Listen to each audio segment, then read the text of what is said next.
Hello, welcome to my mini blog. ಎಲ್ಲರೂ ಹೇಗಿದ್ದೀರಾ? ಇವತ್ತು ನಾನು ನಿಮಗೆಲ್ಲ ಒಂದು ಸಕ್ಕತ್ತಾಗಿರುವಂತಹ ಬ್ರೇಕ್ಫಾಸ್ಟ್ ರೆಸಿಪಿ ಹೇಳ್ಕೊಡ್ತಾ ಇದ್ದೀನಿ. ಏನು ಗೊತ್ತಾ? ಪನ್ನೀರ್ ಪರಾಟ. ತುಂಬಾ ರುಚಿಯಾಗಿರುತ್ತೆ ಗೊತ್ತಾ? ನಾನಿಲ್ಲಿ ಒಂದು ಬೌಲ್ ತೊಗೊಂಡಿದ್ದೀನಿ. ಬೌಲ್ಗೆ 2 ಪಾವಷ್ಟು ಗೋಧಿ ಹಸಿಟ್ಟು ಹಾಕ್ಕೊಂಡು ಅದಕ್ಕೆ ರುಚಿಗೆ ತಕ್ಕಷ್ಟು ಪುಡಿ ಉಪ್ಪು ಹಾಕ್ಕೊಂಡು ಹಾಗೆ ಸ್ವಲ್ಪ ಬೆಚ್ಚಗಿರೋ ನೀರಿನಲ್ಲಿ ಕಲಸಿಟ್ಕೊಳ್ತಾ ಇದ್ದೀನಿ. ಸೇಮ್ ಚಪಾತಿಗೆ ಹೇಗೆ ಕಲಿಸ್ತಿರೋ ಅದೇ ರೀತಿ ಕಲಿಸ್ಬೇಕು.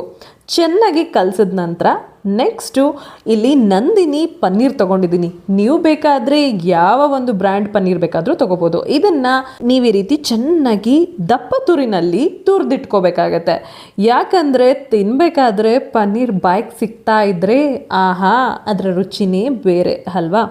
ಈ ಪನ್ನೀರ್ನ ಒಂದು ಬೌಲ್ಗೆ ಹಾಕ್ಕೊಳ್ತಾ ಇದ್ದೀನಿ. ನೆಕ್ಸ್ಟ್ ಅದಕ್ಕೆ ಅರ್ಧ ಚಮಚದಷ್ಟು ಗರಂ ಮಸಾಲ, ಅರ್ಧ ಚಮಚದಷ್ಟು ಜೀರಿಗೆ ಪೌಡರ್, ಅರ್ಧ ಚಮಚದಷ್ಟು ಚಿಲ್ಲಿ ಪೌಡರ್, 1/4 ಚಮಚದಷ್ಟು ಅರಿಶಿಣದ ಪುಡಿ, ಹಾಗೆ ಸ್ವಲ್ಪ ಚಿಲ್ಲಿ ಫ್ಲೇಕ್ಸ್. ನೆಕ್ಸ್ಟು ಧನಿಯಾನ ಸ್ವಲ್ಪ ಈ ರೀತಿ ಕ್ರಷ್ ಮಾಡಿ ಹಾಕ್ಕೊಳ್ತಾ ಇದ್ದೀನಿ. ತಿನ್ನಬೇಕಾದ್ರೆ ಸಿಗ್ತಾ ಇದ್ರೆ ಎಷ್ಟು ಚೆನ್ನಾಗಿರೋದು ಗೊತ್ತಾ?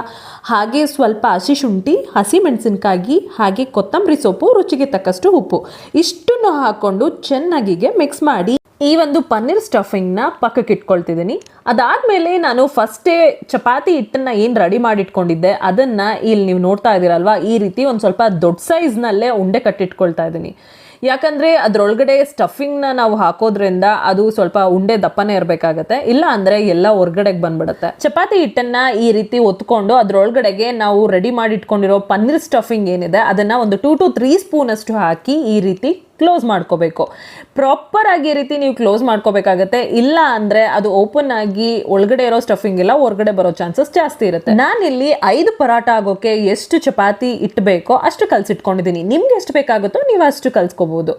ಜೊತೆಗೆ ಇಲ್ಲಿ ನಾನು ಈಗಾಗಲೇ ನನ್ನ ಹತ್ರ ಇರುವಂತಹ 5 ಚಪಾತಿ ಉಂಡೆ ಏನಿದೆ ಅಷ್ಟಕ್ಕೂ ಈ ಒಂದು ಸ್ಟಫಿಂಗ್ನ ಫಿಲ್ ಮಾಡಿ ಈ ರೀತಿ ಲಟ್ಟಿಸಿಟ್ಕೊಂಡಿದ್ದೀನಿ.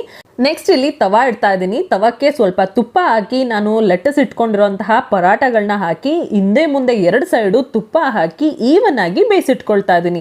ಬೇಯಿಸಾದ್ಮೇಲೆ ಒಂದು ಪೀಸ್ನ ನಾನೀಗ ನಿಮಗೆ ಮುರಿದು ತೋರಿಸ್ತೀನಿ ನೋಡಿ.